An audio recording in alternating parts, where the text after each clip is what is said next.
Hello everyone, I'm Jackie. The technology we share today is the role of the firewall. The first firewall is a hardware. It's a physical device. Why do companies buy this equipment? The key is security features. Routers and switches don't have this feature. For example, traditional routers or switches are difficult to limit some applications. Operations like freezing social software are impossible. But firewall is okay. Basically, on regular applications, it can catch and limit. Firewall currently supports over 6,000 applications. Refine the various video sites, and it also has DPI depth detection capability. That's to say, it can capture viruses, sensitive words, fraudulent information. It's central. The security features of the firewall are greatly expanded based on the router.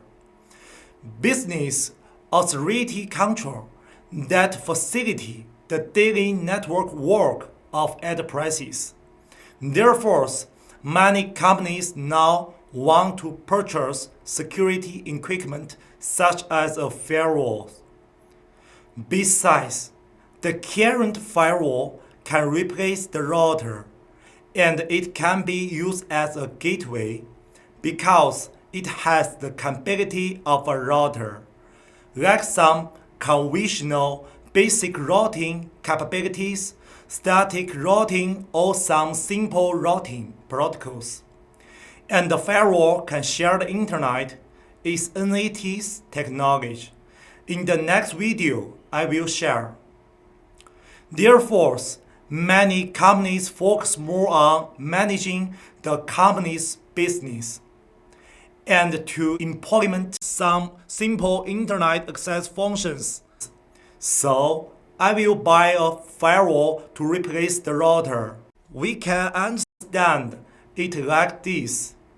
A firewall is a combination of the security device and the router. It's just that in addition to the basic functions of routing, the firewall focuses more on security. The router also has security features, but focuses more on routing. This is the difference between. Okay, today's share is over. If you have other questions, private message me and subscribe my channel. See you again.